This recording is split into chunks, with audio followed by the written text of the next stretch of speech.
जी हां दोस्तों, बोलियां 3 लगी लेकिन मालिक एक निकला।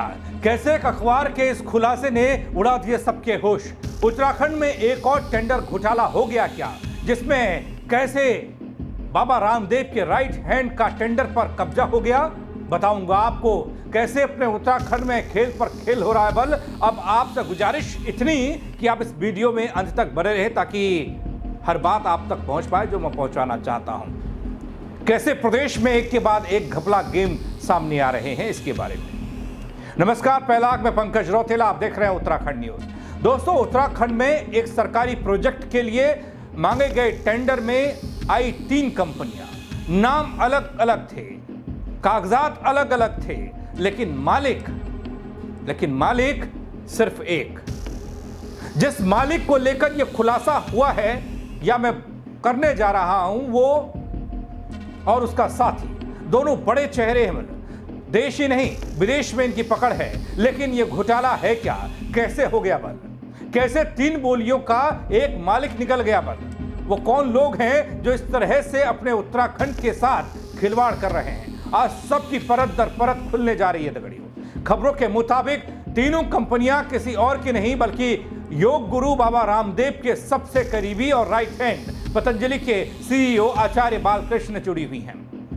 दोस्तों, इसे थोड़ा समझिएगा कि यह खेल कैसे हुआ। उत्तराखंड के मशहूर जॉर्ज एवरेस्ट एस्टेट में एडवेंचर टूरिज्म को बढ़ावा देने के लिए दिसंबर 2022 में निकली एक टेंडर प्रक्रिया अब विवादों में आ गई। कैसे विवादों में आ गई?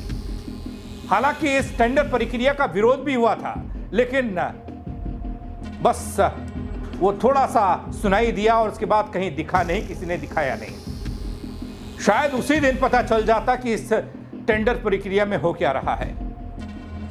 दरअसल दोस्तों, उत्तराखंड सरकार की महत्वाकांक्षी हिमालय दर्शन योजना एक प्रोजेक्ट, इसके तहत मसूरी स्थित इस सर जॉर्ज एवरेस्ट एस्टेट के पुनर्विकास को लेकर एक नया विवाद सामने आया। और जब अब खुलासा हुआ है इंडियन एक्सप्रेस की एक हालिया रिपोर्ट के जरिए। इंडियन एक्सप्रेस ने ऐसे बखियां उधेड़ी हैं कि आप कहेंगे कि यह हो क्या रहा है कि इस बहुचर्चित प्रोजेक्ट के लिए टेंडर प्रक्रिया में भाग लेने वाली 3 कंपनियों का सीधा या परोक्ष रूप से संबंध पतंजलि समूह के सह संस्थापक आचार्य बालकृष्ण से है। यह खुलासा टेंडर की पारदर्शिता और प्रतिस्पर्धा कंपटीशन की निष्पक्षता पर गंभीर सवाल खड़े कर रहा है। आगे मैं आपको यह पूरा खेल बताने जा रहा हूं, उससे पहले क्या है यह जॉर्ज एवरेस्ट एस्टेट प्रोजेक्ट, यह जान लीजिए, फिर आसानी होगी इस पूरे प्रकरण को आपको समझने में। इस घपलेबाजी पर आता हूं, उसके बाद खेल बताता हूं, उसके बाद क्या हो रहा है। लेकिन पहले इस मसले को समझते हैं कि ये महत्वाकांक्षी प्रोजेक्ट के तहत क्या क्या होने वाला है। अभी मैं इस पूरे प्रकरण को सीधे तौर पर घोटाला नहीं कह रहा हूं दगड़ियों, सीधे घोटाला नहीं कह रहा हूं। उसकी एक वजह बताऊंगा आपको कि बड़ा घोटाला मैं क्यों नहीं कह रहा हूं, इस तरीके से क्यों प्रचारित नहीं कर रहा हूं शुरुआती, वरना मैं इस तरीके से करता कि इतना बड़ा घोटाला हो। इस तरीके से घपला है, गड़बड़ी है, खेल हुआ है, लेकिन थोड़ा इंतजार है किसी बात का, बताऊंगा आपको आगे।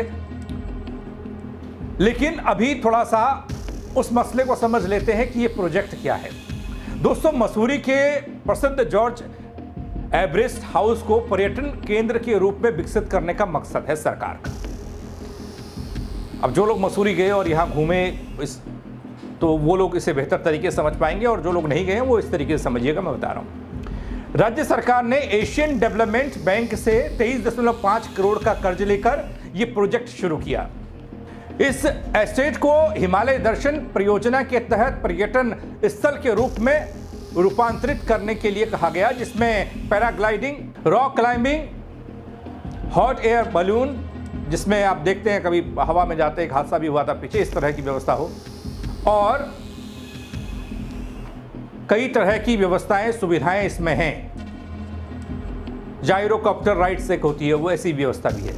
साहसिक गतिविधियों की पेशकश की गई दगड़ियों।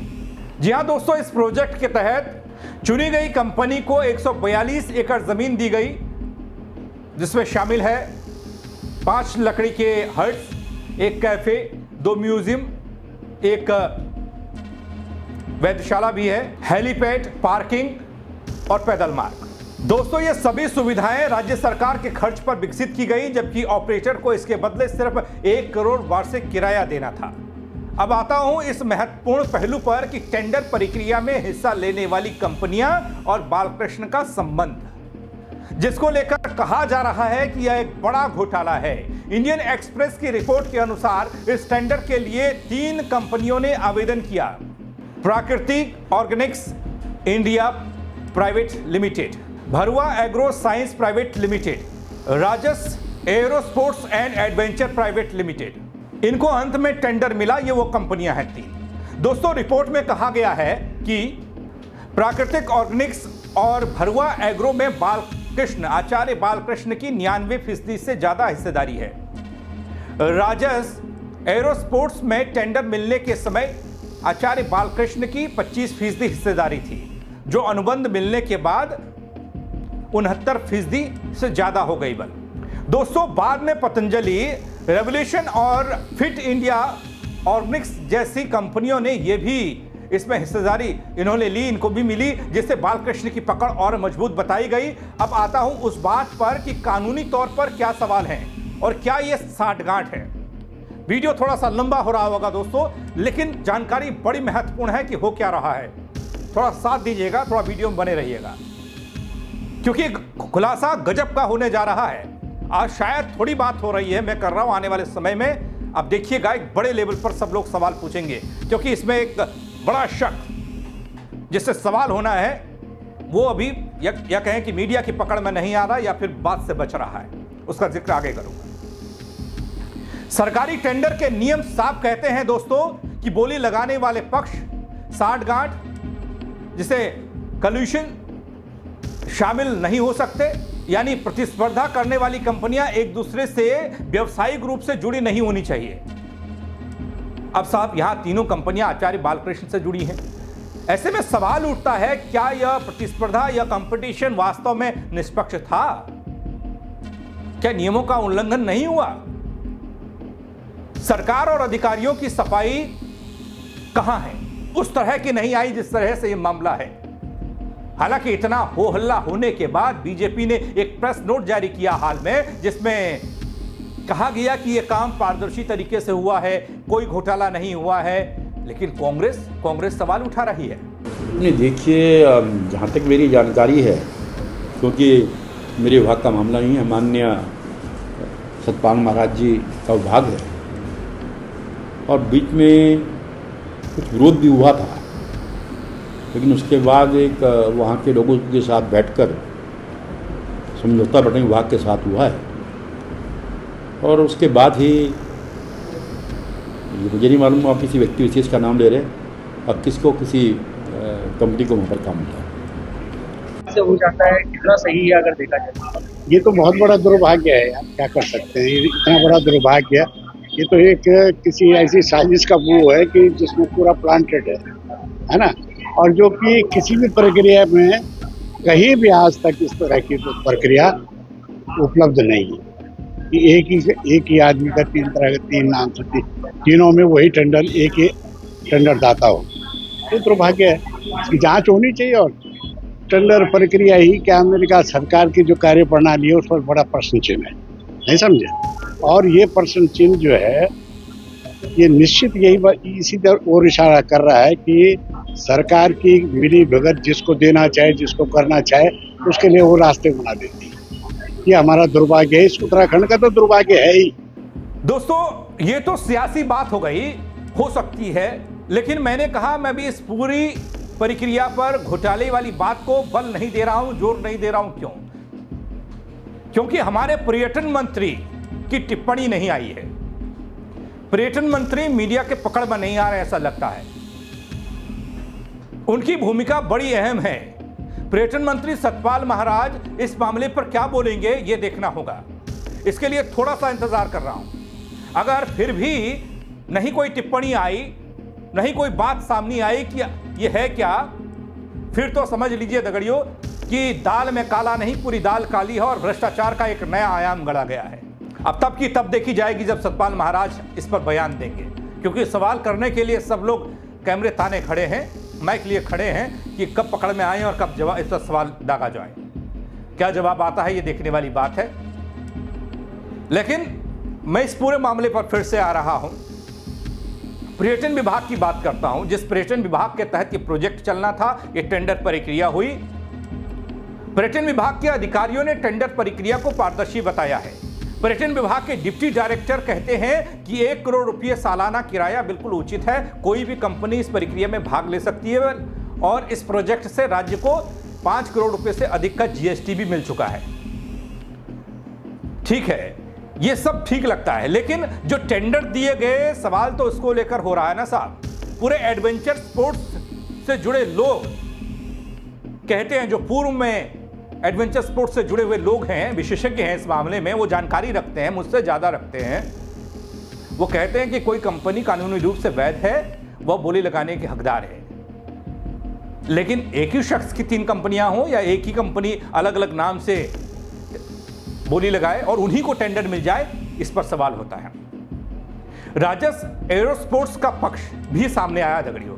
टेंडर जीतने वाली company Rajas aerosports and adventure private limited ने सभी आरोपों को तथ्यात्मक रूप से गलत करार दिया, भ्रामक करार दिया, इस रिपोर्ट को गलत बता दिया, जिसमें अखबार ने बता दिया कि घपला हुआ है। कंपनी ने यह भी दावा किया है कि सभी रणनीतिक निर्णय, फैसले, प्रबंध से जुड़े फैसले केवल संस्थापक और प्रबंध निदेशक द्वारा लिए जाते हैं। टेंडर प्रक्रिया में किसी प्रकार की अनियमितता नहीं हुई है। अब ये तो सभी कहते हैं, लेकिन क्या कहेंगे वह पर्यटन मंत्री सतपाल महाराज इस मामले पर? दोस्तों, रामदेव और आचार्य बालकृष्ण का नाम योग और स्वदेशी व्यापार क्षेत्र में बड़ा माना जाता है, लेकिन जब इन्हीं नामों से जुड़ी कंपनियां सरकारी परियोजनाओं में एक तरफा रूप से हिस्सेदारी हासिल करती हैं, तो स्वाभाविक रूप से संस्थागत पारदर्शिता और जनहित पर सवाल खड़े होते हैं। 3 कंपनियां एक मालिक की, तो फिर प्रतियोगिता किस बात की, कंपटीशन किस बात का, प्रतिस्पर्धा किस बात की? जांच होनी चाहिए, जांच होनी चाहिए, क्योंकि मामला सिर्फ एक टेंडर का नहीं है, सरकार की साख और जनता के भरोसे का भी है। वैसे योग गुरु बाबा रामदेव और उनके राइट हैंड सीईओ पतंजलि के, उनके बारे में आप छानबीन करिएगा तो सिर्फ उत्तराखंड की ही सरकार या उत्तराखंड में ही बीजेपी के सरकार में उनको फायदा पहुंचाने वाली बात आपके सामने नहीं आएगी। उत्तर प्रदेश, महाराष्ट्र, मध्य प्रदेश और तमाम राज्यों में आप देखिएगा, जहां जहां बीजेपी की सरकारें बनी, वहां सरकारी जमीन और सरकारी टेंडर में इन दोनों की भूमिका आपको बढ़ चढ़कर मिलेगी। इसके लिए आपको थोड़ा सा सर्च करना पड़ेगा। मसला मेरे उत्तराखंड न्यूज का था, उत्तराखंड का था, इसलिए मैंने उत्तराखंड तक की बात को सीमित रखा है। लेकिन इन दोनों का प्रभाव और इन दोनों का दायरा सरकारों के साथ गठजोड़ और पकड़ वो सिर्फ उत्तराखंड में ही नहीं है, देश के अलग अलग राज्यों में है, और खासकर उन राज्यों में जहां पर बीजेपी की सरकारें मौजूदा वक्त में हैं। आप क्या कहेंगे इस खबर को लेकर? कमेंट के जरिए बता सकते हैं दगड़ियों। कमेंट करिएगा, बताइएगा, और साथ ही लाइक करिएगा खबर और शेयर करिएगा, लोगों तक पहुंचाइएगा, उनको भी पता होना चाहिए कि हो क्या रहा है। मेरे साथ जुड़ने के लिए आप सबका बहुत शुक्रिया। जय उत्तराखंड दगड़ियों।